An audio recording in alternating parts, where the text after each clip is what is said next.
Hello दोस्तों, आप लोगों का मेरे चैनल पे बहुत बहुत स्वागत है। इसका नाम है तजुर्बा ज़िंदगी का। तो मेरे इस चैनल में अब वो मेरा नहीं है, वो चैनल अब आपका है, जिसमें हम ज़िंदगी के अलग अलग तजुर्बों के रिगार्डिंग बात करते हैं।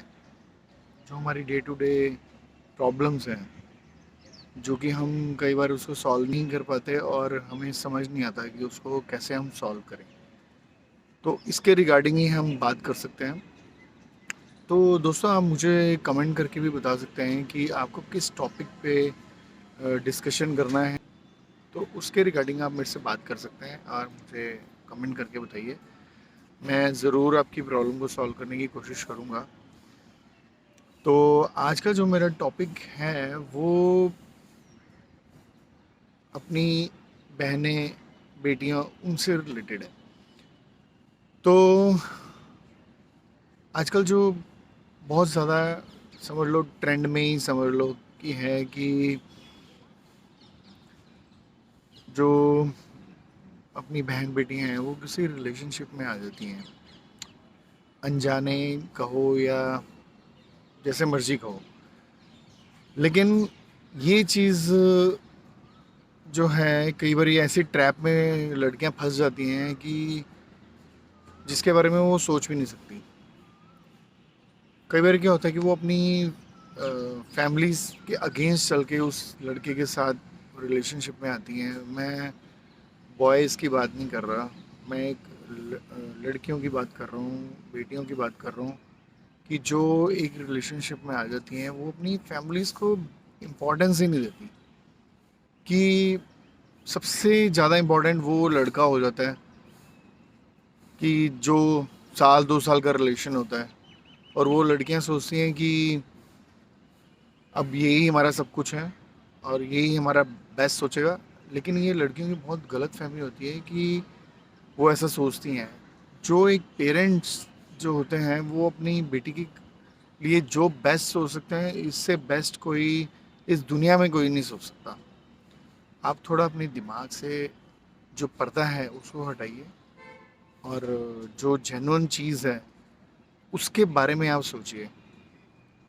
देखिए, आप जो लड़कियां हैं, जो फीमेल्स हैं, वो उस लड़के के बारे में सिर्फ पॉजिटिव जानती हैं, और वो लड़का भी अपना पॉजिटिव ही दिखाएगा। और डेफिनेटली कोई और, जैसे आप भी हो, आप अपने नेगेटिव उसको बहुत ही रेयर ही होगे शायद बताओगे, और वो लड़का तो आपको पॉजिटिव ही दिखाएगा क्योंकि उसने आपसे मैरिज करनी है या उसका टारगेट क्या है हम नहीं जानते।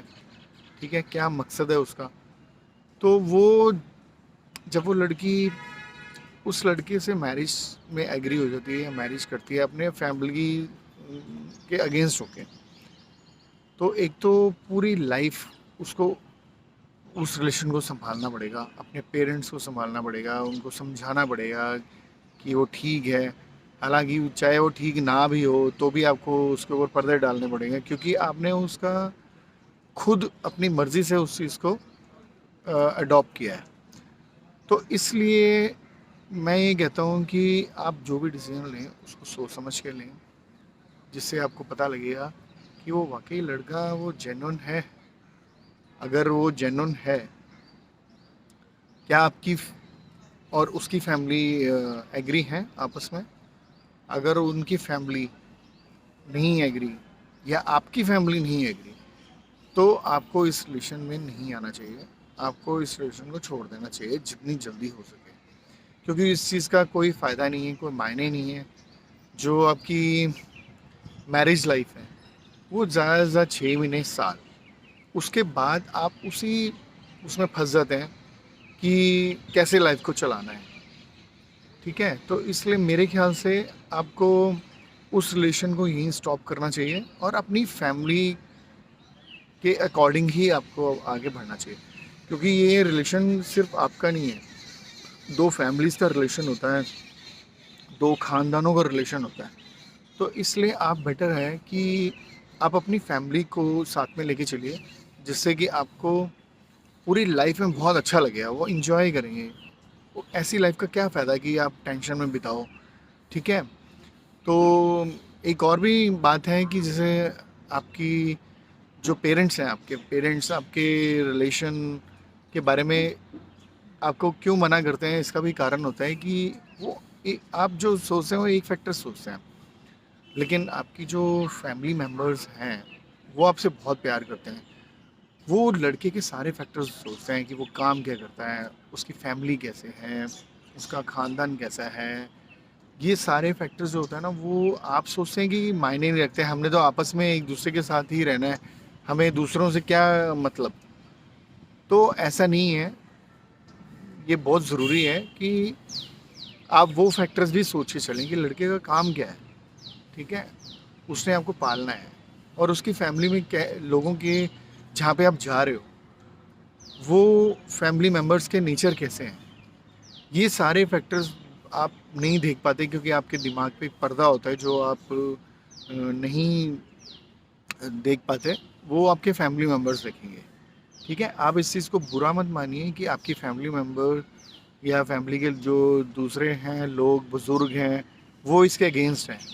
आप ये सोचिए कि मेरे से वो कितना प्यार करते हैं कि मेरे को समझा रहे हैं, मेरे को मना कर रहे हैं। आप ये खुद सोच के देखिए कि जब आप, और सबसे इम्पॉर्टेंट बात एक और माइंड में आ गई मेरे, कि आप अपनी कास्ट में ही मैरिज करेंगे तो ज़्यादा बेटर रहेगा। ठीक है, आप दूसरी कास्ट में, अदर कास्ट में जाइए, उनके कस्टम्स डिफरेंट, सब कुछ डिफरेंट, वो उनके अकॉर्डिंग नहीं है, वो उनके अकॉर्डिंग नहीं है, वो कहेंगे हमारे में ये होता है, वो कहेंगे हमारे में ये कस्टम्स होते हैं, आप उनके अकॉर्डिंग कर नहीं पाएंगे, तो मन मुटाव जो होता है वो वहीं से ही शुरू हो जाता है। फिर ये जो मन मुटाव है वो पूरी ज़िंदगी लेके चलते रहते हैं। ठीक है, कभी भी उस चीज़ को सोल्यूशन कर ही नहीं पाएंगे, सारी ज़िंदगी एक दूसरे को ताना ही मारते रह जाएंगे कि ये किया था, वो किया था। तो इसलिए मेरी आप बेटियों से, बहनों से रिक्वेस्ट है कि आप अपनी फैमिली को साथ में लेके चलें, उनकी राय से चलें, ताकि आप ज़िंदगी में कभी परेशान ना हों और आप अपनी लाइफ को बहुत अच्छी तरीके से बिता सकें। तो इसके रिगार्डिंग मैं आप सोच रहे होंगे कि मैं ऐसा क्यों बोल रहा हूँ। मैं इसके रिगार्डिंग जो बुज़ुर्ग लोग हैं, जो पुराने बुज़ुर्ग लोग हैं, मैं उनसे भी आपकी बात कराऊँगा, उनसे भी हम राय लेंगे कि हम कहाँ तक सही हैं, ठीक है? और जैसे आजकल आप देखोगे कि आए दिन डाइवोर्स और ये वो की सिचुएशन बहुत ज़्यादा बढ़ती जा रही हैं, रीज़न बीइंग कि उनकी अंडरस्टैंडिंग ही नहीं है आपस में। तो बेटर ये होगा कि आप इस चीज़ को ध्यान में रख के चलिए कि मेरे को रिलेशन ही बनाने हैं अपनी फैमिली के साथ, वो मेरे लिए मोस्ट इम्पॉर्टेंट है। फैमिली को आप इम्पोर्टेंस दीजिए कि फैमिली मेरे लिए इम्पॉर्टेंट है। अगर आपने फैमिली को इम्पोर्टेंस ना देके वो साल 2 साल के रिलेशन को इम्पोर्टेंस दिया तो सारी ज़िंदगी आप बाद में पछताएंगे कि मैंने ऐसा स्टेप क्यों उठाया है कि जिसकी वजह से मेरी फैमिली परेशान हुई, और सबसे इम्पॉर्टेंट चीज़ है कि आप परेशान होंगे बाद में। ठीक है, तो मैं आपको यही राय दूंगा कि आप सोच समझ के जो डिसीजन लेना सोच समझ के करिए, और किसी लड़के से आप फ्रेंडशिप करते हैं या कुछ भी करते हैं तो उससे कमिटमेंट मत कीजिए। कमिटमेंट करने का मतलब होता है कि आप बाउंड हो जाते हो। ठीक है, आप पहले उसको जज करिए, उसकी फैमिली को जज करिए, हर फैक्टर सोचिए। ठीक है, आपकी वो बात को कितना बर्दाश्त करता है आप। ठीक है, हो सकता है वो आपके फॉर द टाइम बिंग बर्दाश्त कर रहा हो, लेकिन बाद में जाके आपको परेशान करे। ठीक है ना, तो वो चीज़ भी जो है वो ठीक नहीं है आपके लिए। तो मैं ये वीडियो को यहीं एंड करता हूँ, और उम्मीद है आप जो मेरे पॉइंट्स हैं उसको समझेंगे, और अपनी फ्रेंड्स में आप ज़रूर शेयर करेंगे इसको, सो दैट कि आपको वो प्रॉब्लम जो फेस होनी है फ्यूचर में वो आप उसी के लिए आज ही एक्टिव हो जाइए। ठीक है, तो आप मेरे चैनल को सब्सक्राइब ज़रूर करिए और अपनी फ्रेंड्स को भी कहिए कि सब्सक्राइब करें, क्योंकि मैं ऐसे कई और टॉपिक्स पे आपसे डिस्कस करूँगा और आपको सॉल्यूशन देने की कोशिश करूँगा। ठीक है दोस्तों, आई थिंक सो आप मेरी बात से एग्री होंगे। अगर आप किसी बात से एग्री नहीं हैं तो आप मेरे को कमेंट बॉक्स में आप मैसेज करिए, तो मैं उसका सॉल्यूशन सोचूंगा और आपको ज़रूर गाइड करने की कोशिश करूँगा। थैंक यू दोस्तों, बाय बाय।